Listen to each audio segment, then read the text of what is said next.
Example, have you ever been hanging out with friends or been on a vacation or doing something else that you love and you completely forgot while you're on this vacation to maintain your checking your email every 5 minutes habit, or you're watching TV for 4 hours a day, statistical average habit? Why was that? Why did you forget to maintain those habits that you normally do every day? Well, it's because you were engaged with things that were of higher priority to you, things that were comparatively more important to you, things that better fulfilled your need and desire for entertainment and engagement or community. And so you opted to do those things instead of falling for the easier ways to fulfill your needs, such as email or TV or social media or whatever. Another example, have you ever watched a movie that you've already watched many times before, or you never would normally watch, but you watched it because, let's say, you were on a flight and you had nothing better to do? You're on a flight, there's no Wi-Fi that's on the flight, everyone around you is sleeping, you still have 2 hours left on the flight. Let's say your laptop is out of battery, you can't work, you can't do this, and there are no good new movies either. So what are your choices? You're either bored or you rewatch some okay movie that you've already watched before, or you wouldn't normally watch. Normally, on any other day, you would not watch this movie, but in the context, nothing else is available, so you go ahead and watch it. It's another example of comparative importance.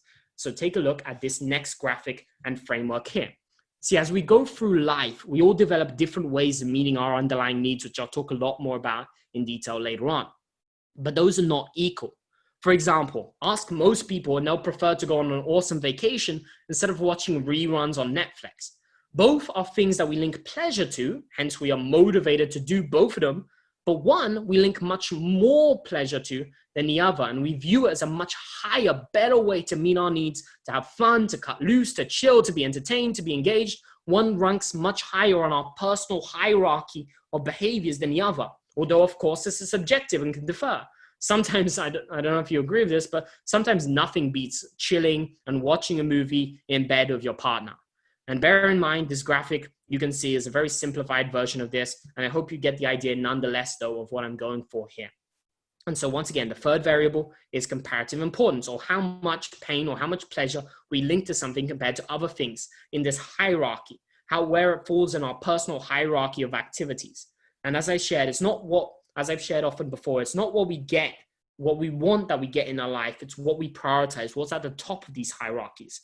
Priorities shape our life. Now, knowing this, sometimes you don't need to make a big change to make a change in your life. Sometimes all you need is a small shift. Sometimes all you need is a small shift. For example, if every day you come back home and you have nothing better to do, your trigger, boredom, and you're looking for a feeling of entertainment, instead of resorting to something low on your value hierarchy like TV or binge watching Netflix or watching random cat videos on the internet, find something engaging and meaningful to do to instead, a better alternative, and that old bad habit may fall away automatically, naturally, because you're engaging in higher value priorities for you. Find some sports club to join, not now, but when Corona passes and the lockdown is, and things go back to more normal, find a club to join, a cooking class.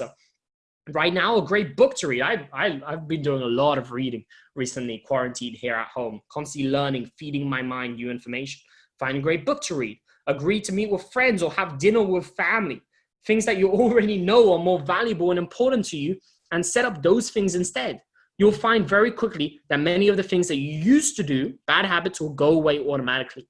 Why? Because the underlying need of that bad habit, for example, turning boredom into entertainment, is now being met in a better, more empowering way.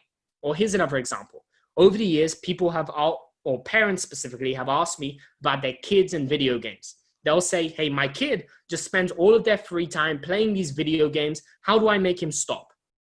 Now, if I had the time to explain it fully, I'll take them through this training. I'll invite them here and give them all of the reason. The reason the kid is playing video games, or the reason you're watching TV, is because then you're linking massive pleasure to the idea. It's a great way for you. You link pleasure to it, and so you're motivated to do it. And it fulfills the underlying need that you have to getting out of boredom and entertainment, as well as this comparative importance concept here. You have nothing better to do, so you fall into that. Now, I don't usually have all that time. Those conversations have in the past been very brief encounters. And so if there's one thing I focus on when they ask me, hey, how do I get my kid to stop spending so much time on video games? I talk to them about this. I focus on this third factor here, comparative importance. I explained that just like parents often come back from work, eat, and as soon as they get the chance, drop onto the couch and spend the next 1 or 2 or 3 or 4 hours watching TV or Netflix mindlessly, kids are doing the exact same thing. Video games is just their vehicle of satisfying their desire for entertainment rather than boredom, for moving from a state of boredom to entertainment. And the number one place I would start is finding alternatives.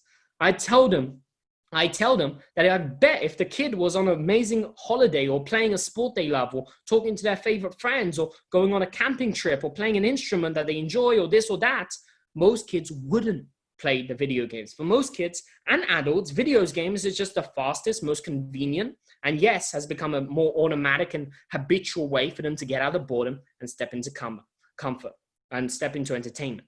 And so the easiest way is to find a higher source of enjoyment and entertainment elsewhere.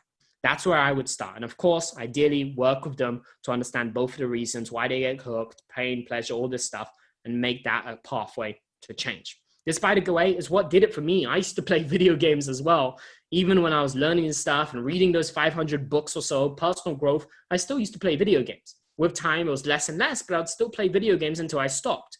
Within a few days, I can't even remember fully, but I just went from playing video games to deleting them all off my computer and stopping, and I've never come back to them pretty much ever since. Why? I didn't do anything particular. Back then, I didn't know the motive matrix process or any of the stuff that I'm sharing here, or I started learning it, but I hadn't kind of articulated it in this way and developed it into this structure.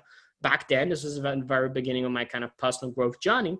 And so I didn't know this stuff. And what I did was I started making some decisions and started finding some better ways to fulfill my needs. I started learning and started figuring out like why wasn't the stuff taught in school that I'm sharing with you right now, or why wasn't personal growth something I learned in school, or these books that I was reading and all this, and I found better ways. I started making decisions like, hey, maybe I should make videos and I should share this stuff. I started making decisions such as, hey, my mission right now is to, over my lifetime, to change education for better. And when I make decisions like that, it's very hard to fall into a habit like, say, video games. I found an inspiring vision and decisions and purpose for myself, better ways of fulfilling my needs. And now certain small habits just didn't align with that vision anymore. They fell away because I found a better alternative. I found something that was comparatively more important to me. And so other things off the bottom just kind of fell off and automatically stopped becoming habits of mine.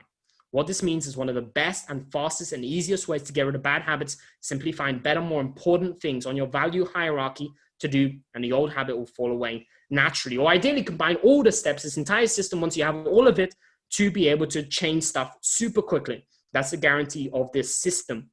And that's why I'm sharing all of this with you.